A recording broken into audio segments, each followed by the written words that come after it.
Alléluia.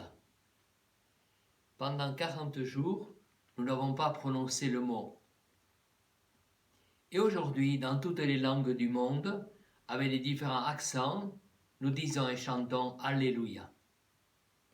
Et cette année, c'est dans nos maisons que nous célébrons Pâques, en nous rassemblant en famille ou en suivant les célébrations par Radio Irulegui, Radio Lapurdi, ou encore TB1, A2 ou KTO.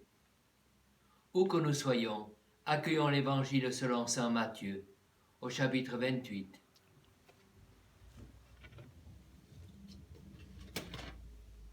Après le sabbat, à l'heure où commençait à poindre le premier jour de la semaine, Marie-Madeleine et l'autre Marie vinrent pour regarder le sépulcre.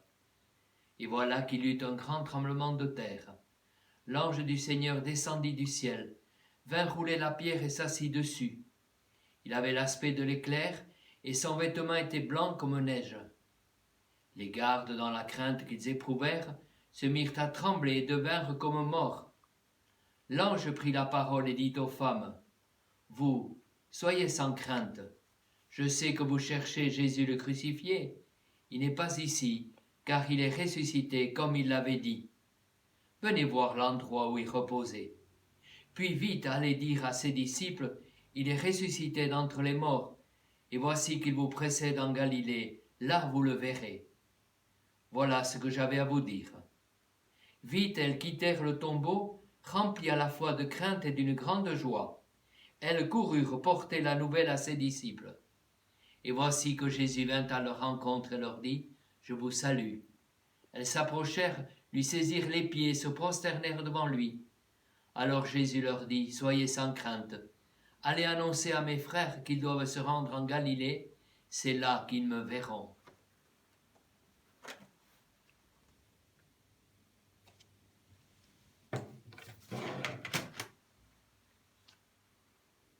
Trois éléments de foi et de réflexion.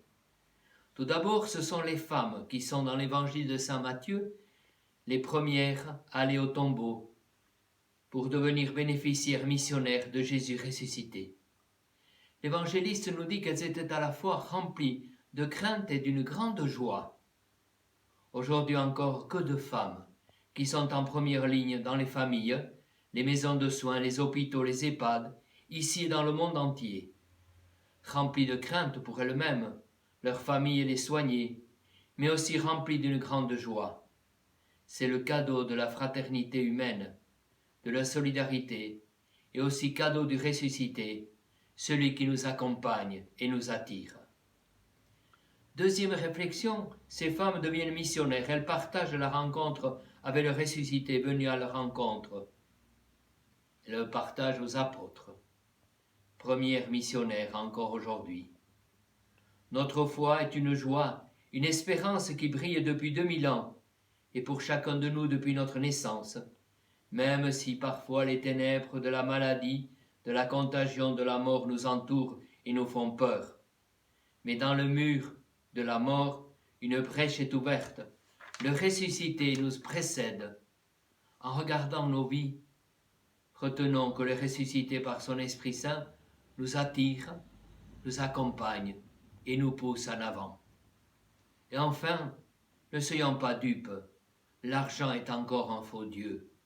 Quelques versets plus loin dans l'Évangile, nous lirons « Tandis qu'elles étaient en chemin, quelques-uns des gardes allèrent en ville, annoncer au grand prêtre tout ce qui s'était passé. Ceux-ci, après s'être réunis avec les anciens et après avoir tenu conseil, donnèrent aux soldats une forte somme, en disant « Voici ce que vous direz. Ces disciples sont venus voler le corps la nuit pendant que nous dormions. Et si tout cela vient aux oreilles du gouverneur, nous lui expliquerons la chose et nous vous éviterons tout ennui. » Les soldats prirent l'argent et suivirent les instructions, et cette explication s'est propagée chez les Juifs jusqu'à aujourd'hui. L'argent ne peut pas tout acheter. La vérité est plus forte que le mensonge. L'explication mensongère est brisée par la gratuité de la vie. Alléluia, Alléluia, Alléluia.